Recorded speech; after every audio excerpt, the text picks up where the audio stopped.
When you hear the words Mongol Empire, what's the first thing that comes to mind? For most of us, it's these vast, thundering armies, just unstoppable conquest. You know, the ultimate symbol of military might. But what if I told you the real source of their power, the actual secret to their success, was something else entirely? Something that's been hiding behind that myth of pure brute force all along. I mean, listen to this quote, supposedly from Genghis Khan himself. Some people think that it's all about brute strength. We are the opposite. That right there, that completely flips the script. They didn't see themselves as just a blunt instrument, but as something way, way more sophisticated.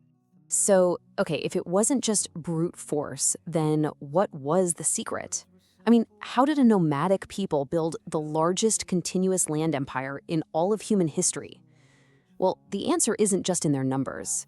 It's in their mindset. It was a whole system of thought and strategy. That popular image we have, right? The endless hordes of horsemen just sweeping across the plains. A terrifying, unstoppable force of nature. And yeah, they were absolutely terrifying, no doubt about it. But that picture, it completely misses the most crucial point. Their strength wasn't just in how many they were, it was in their method. The reality was a war machine built on a foundation of pure strategic genius. It was powered by this perfect harmony of three things: mobility that was just unparalleled, technology that was superior to their enemies, and a military doctrine so lethal it could literally outthink anyone who stood in its way. Let's start with that mobility. Get this. A Mongol army could cover up to 150 kilometers in a single day. To put that into perspective, no other army at the time could even dream of coming close to that kind of speed. This wasn't just marching, you guys. This was a strategic weapon. So, how on earth did they do it? Well, the secret was actually pretty simple. Horses. Lots of them. Each warrior had a whole string of horses, up to 5. They'd ride one into the ground until it was tired and then just seamlessly switch to a fresh one. This system let the army move just relentlessly across these huge distances, striking from directions nobody expected before their enemies even knew what was happening. Next up is technology, and we have to talk about their signature weapon, the Mongol composite bow, with a draw weight of up to 160 pounds. I mean, this was not your average bow. This was a serious piece of military engineering, capable of punching right through the armor of the day from a distance. And this combination of features was the real key. The bow had this immense power, yeah, but it was also compact. You see, a traditional longbow is way too clumsy to use on horseback. But the Mongol bow, it delivered devastating force in a small package. It was the perfect weapon for a mobile archer. But hold on, other cultures had composite bows, so what made the Mongols so different? Well, the weapon itself was only one piece of the machine. It's like the quote says, the bow was excellent, but the system around it was lethal. It was their doctrine, their tactics, that truly unlocked its full deadly potential. And the absolute signature move in that system was the feigned retreat. Now, this wasn't just a tactic. It was a masterful piece of psychological warfare.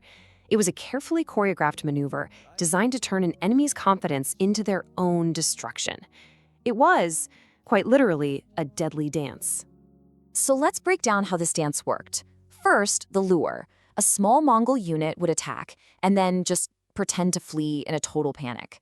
As they pulled back, they'd keep firing backwards, that famous Parthian shot, just goading the enemy. The enemy, thinking they'd won, would break their disciplined formation and give chase. And that's when the trap would spring. Fresh Mongol reserves, just waiting on the flanks, would sweep in, encircle the now totally disorganized enemy, and just annihilate them. This quote just captures the mindset perfectly.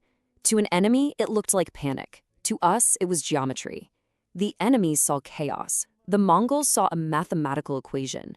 They weren't retreating. They were controlling the entire battlefield, manipulating their opponent's mind and guiding them precisely into a kill zone. And this level of sophistication, it wasn't just for the battlefield. Oh no. The entire empire ran on this highly advanced operating system built on principles of ruthless efficiency, promotions based on merit, and this incredible logistics network that basically connected the entire known world. Just take a look at their command structure. The army was organized on this simple decimal system: units of 10, 100, 1,000, and 10,000.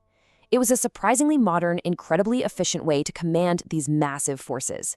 It made sure orders moved quickly and clearly right through the ranks. But perhaps even more revolutionary was their system of promotion. Pure meritocracy. Your family name meant nothing. Your ability meant everything. In the Mongol army, a skilled shepherd could actually rise to command a prince.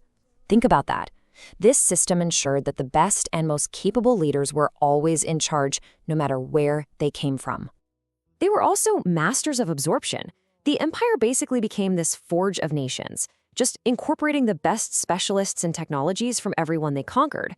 Chinese engineers built their siege weapons. Khwarezmian specialists handled gunpowder. Korean and Song sailors built their fleets. For the Mongols, wisdom had no borders. So how did they manage this huge, multicultural empire? They did it through an incredible logistical network called the Yam. You can think of this as the empire's nervous system, a chain of relay stations stretching clear across Asia, giving messengers and armies fresh horses, food, and shelter. It enabled communication and movement at speeds that were just unheard of. And to really understand how revolutionary the Yam was, just consider this. A Mongol courier back in the 1200s could travel over 200 kilometers in a day. It would take the famous U.S. Pony Express another 600 years to pull off a similar feat. Their logistical system was just centuries ahead of its time. All of this, it all points back to their core philosophy, radical adaptability. They saw tradition not as a guide, but as a chain holding you back. They would adopt any idea, any weapon, any person from any culture, as long as it served their ultimate goal of victory. This ruthless pragmatism, that was their true secret weapon. But here's the paradox. This very openness, the key to their incredible success, also had the seeds of their decline baked right into it. Their legacy is this fascinating contradiction. The same exact mindset that built the empire would eventually contribute to it falling apart. I mean, in places like China, under the Yuan dynasty, the Mongols were way more than just conquerors. They were reformers. They're the ones who established Beijing as the capital. They created the provincial administrative system that China still uses today. They introduced unified paper currency, and they secured the Pax Mongolica, a period of peace that let trade boom across the Silk Road. But that incredible strength, their adaptability, their openness to new ideas was also their greatest vulnerability. It was a complete double-edged sword. It could build a continent-spanning empire, but it also made that empire incredibly difficult to hold together as one single thing.